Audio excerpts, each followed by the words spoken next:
मध्य प्रदेश शासन के नेता प्रतिपक्ष लाहौर विधायक गोविंद सिंह के मार्गदर्शन में दमोह में लगातार कांग्रेस पार्टी द्वारा हाथ जोड़े यात्रा निकाली जा रही है। वहीं वार्ड नंबर 13 में पार्षद प्रतिनिधि दुर्गा प्रसाद राठौर द्वारा कांग्रेस पार्टी की हाथ जोड़े यात्रा निकाली गई, जिसमें कांग्रेस पार्टी के कार्यकर्ताओं का भारी जनसैलाब उमड़ा। देखिए आपकी जानकारी इसकी खास रिपोर्ट मेरे साथ।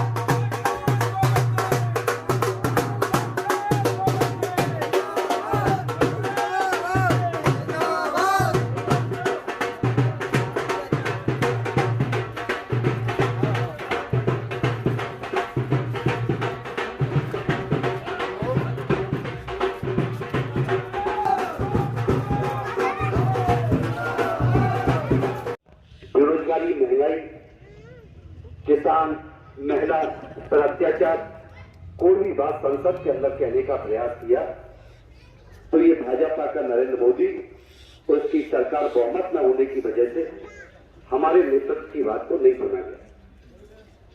मध्य प्रदेश में शिवराज सिंह के सामने हमारे प्रदेश के नेतृत्व माननीय कमलनाथ जी और गोविंद सिंह जी ने गरीबी, बेरोजगारी और महंगाई की बात, किसान और मजदूर और दलित की बात मध्य प्रदेश की विधानसभा के अंदर कहने का प्रयास किया तो हमारे नेताओं की आवाज को वहां भी बहुमत न होने की वजह से भाजपा का हमारी नेताओं की बात को नहीं सुना गया। फिर हमने सोचा कि हम मीडिया का सहारा लें, मीडिया के माध्यम से पेपर के शिवराज सिंह ने भी इस मीडिया को खरीद के रखा जिससे ईमानदारी और सच्चाई की बात आम जनता तक नहीं पहुंच सकी। तो हमारे राष्ट्रीय नेतृत्व माननीय राहुल गांधी जी, प्रदेश नेतृत्व माननीय कमलनाथ जी और गोविंद सिंह जी ने यह तय किया कि हम जनता के बीच में जाएं, घर घर जाएं। इस चीज से हमें ना तो नरेंद्र मोदी रोक पाएंगे और ना हमें शिवराज सिंह रोक पाएंगे। तो हमारे कांग्रेस पार्टी हमेशा गरीब, दलित, शोषित, पीड़ित परिवार की पार्टी रही है। कांग्रेस एक बहुत बड़ा परिवार है, सबको लेके चले।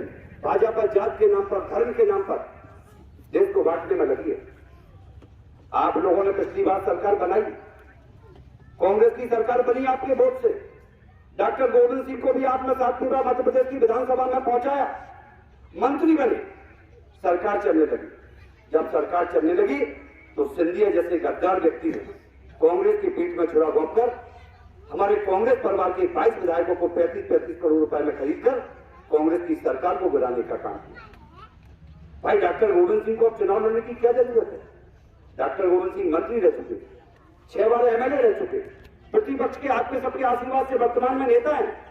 लेकिन डॉक्टर गोविंद सिंह के दिल और दिमाग में एक पीड़ा, एक कष्ट है कि हम लाहौर क्षेत्र की जनता ने जो हम पर विश्वास किया, हमें 7 बार मध्य प्रदेश की विधानसभा ने नेतृत्व करने का मौका दिया, हम किसी बेरोजगार को कोई रोजगार धंधा स्थापित नहीं करता। उनकी एक सोच है कि लाहौर विधानसभा क्षेत्र के अंदर कोई एक ऐसा रोजगार धंधा स्थापित करें जिससे हमारे क्षेत्र के बेरोजगारों को कारोबार में हिस्सेदारी और भागीदारी हो और हमारे क्षेत्र में एक विकास की स्थिति पैदा हो।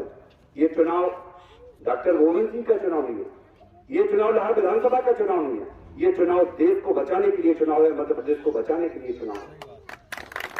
क्योंकि हम बता दें कि जिस दिन इस देश के अंदर भाजपा की ये चड्डी छाप लोगों का 1/3 बहुमत इस देश के अंदर स्थापित हो जाएगा तो बाबा साहब का बना हुआ जो संविधान है, बायोलॉजी, उसको ये लोग खत्म कर देंगे। और जो नागपुर के अंदर मोहन भागवत ने, चड्डी छाप व्यक्ति ने जो आरएसएस का संविधान बना के लागू किया, जो हिटलर जैसा शासन जो उसे कहा जाता था उस समय, ऐसा देश के अंदर शासन स्थापित हो जाएगा तो क्षेत्र में अमन, चैन और शांति, ये सब चीजों से आप दूर चले जाएंगे। तो आप उनको देश को बचाना है, प्रदेश को बचाना है। जिस तरह से आने वाला समय चुनाव का आ रहा है, जिस तरह से हमारे राठौर भाई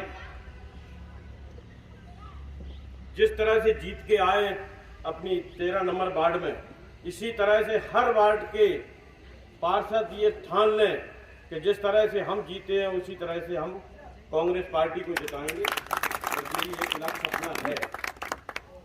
आने वाले समय में आप लोगों को तो मालूम है ही कि हर चुनाव में भारतीय जनता पार्टी के लोग 5 साल आपके बीच में नहीं आएंगे।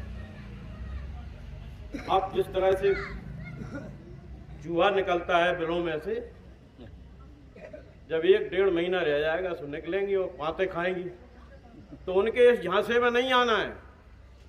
मैं तो आप लोगों से कहता हूं कि शिवराज सिंह जी भारतीय जनता पार्टी के मुख्यमंत्री, इन्होंने अपने बीच अपने जो घोषणाएं की थी, दबोए आके कहा था कि हम मंडी करेंगे, मंडी बनवाएंगे।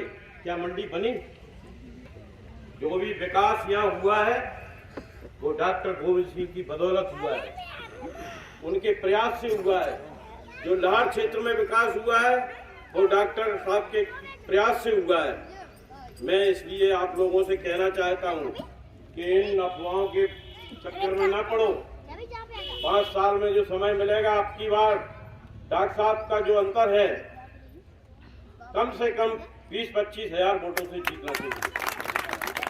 छू रहे हैं मंडी में, जब किसानों का गल्ला आता है तो जब समय आता है तो मुद्दा हो जाता है। शादी ब्याह में लोगों को बेचना पड़ता है। इसलिए हम ये कहना चाहते हैं कि ये किसानों की सरकार नहीं है, ये मजदूरों की सरकार नहीं है, ये हरिजनों की सरकार नहीं है। आप लोग पूरी ताकत से कांग्रेस पार्टी को विजय बनाएं। अडानी और अंबानी, हम तो हमारे दो के हिसाब से जो सरकार चल रही है, तो जब हम तो हमारे हिसाब से चलना है तो फिर मनेगी कौन की? हमारी जनता को, आपको, हमको कौन पूछने वाला है? वो तो जो अंबानी अडानी आदेश देते हैं वैसा उनको करना पड़ता है। आप किसान की बात करिए, पिछले वर्ष हमारे मध्य प्रदेश सरकार ने, शिवराज सिंह ने सरकारी जो समर्थन मूल्य पे गेहूं था उसको नहीं खरीदा। जो 2000 रुपए करीब उसकी खरीदी थी वो उन्होंने नहीं खरीदा। उन्होंने क्या कहा? अडानी ने कहा कि हम खरीदेंगे पूरे देश का गेहूं किसान का। उन्होंने औने पौने दाव में 1800-1600 में खरीद के अपने गोदाम भर लिए। ठीक है, शिवराज सिंह ने खरीद नहीं की, किसान परेशान हुआ। किसान ने 1600 के हिसाब से, 1800 के हिसाब से अडानी के व्यापारियों को गेहूं दे दिया। आज वही गेहूं 3000 में बिक रहा है। कौन का है वो गेहूं? उसी गोदाम में से, अडानी के अंबानी के गोदाम में से गेहूं आ रहा है। आज अपन को वही खरीदना पड़ रहा है। कि आरबीआई पड़ी है, किसी पे जो प्रतिपक्षी है, चाहे वो आप पार्टी हो, चाहे समाजवादी पार्टी हो, चाहे वो बहुजन समाज पार्टी हो, सबके पीछे जांच बैठा दी। क्या भारतीय जनता पार्टी सब बिल्कुल सुख से धुले धुलाए, एक पे भी जांच बैठी है क्या? आप लोग विचार करें। और ये इसलिए हो रहा है कि आप लोग इस बात को समझ नहीं पा रहे। आगे चल के आप लोग ये बात कहने लायक नहीं बचेंगे। इसलिए मेरा सबसे निवेदन है कि आप जागृत हो जाएं और भारतीय जनता पार्टी को उखाड़ के फेंकें, इसलिए कि आपकी स्वतंत्रता कायम रहे। यदि स्वतंत्रता कायम रखना है तो निश्चय ही आपको भारतीय जनता पार्टी को उखाड़ के फेंकना होगा। बड़े बड़े उद्योगपति, उन्होंने राज्य कर लिया, आपकी रेल में प्रजातंत्र में चली गई। आपके बड़े बड़े उद्योगपति, उन्होंने देश पे कब्जा कर लिया। बताओ बेचारे गरीबों के पास क्या है? वे इसलिए दुनिया भर की बातें करते हैं कि आप अपनी महंगाई की बात न कर सको, आप अपनी स्वतंत्रता की बात न कर सको। आप समाचार पर देखो, हमेशा छोटी से छोटी बात भारतीय जनता पार्टी आएगी, किसी की कोई बात नहीं आएगी। और इस प्रकार से उनके पत्रकार बैठे हुए हैं, वो बात को इतनी घुमाते हैं कि आपकी समझ में नहीं आएगी। तो मेरा आपसे सभी से निवेदन है कि कृपया ये छोटी छोटी बातों को छोड़कर आप यहाँ से निकलें और सब जगह निकलें। यदि आपको स्वतंत्र रहना है तो इनकी अघोषित आपातकाल को दूर करना होगा। धन्यवाद।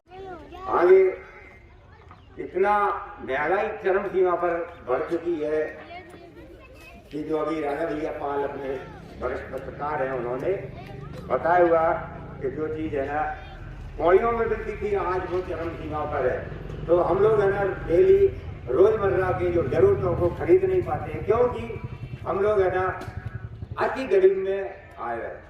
हम लोग वार्ड क्रमांक 13 में जो फौजी वार्ड है उसमें उपस्थित है उन सभी लोगों का मैं हार्दिक दिल से आभार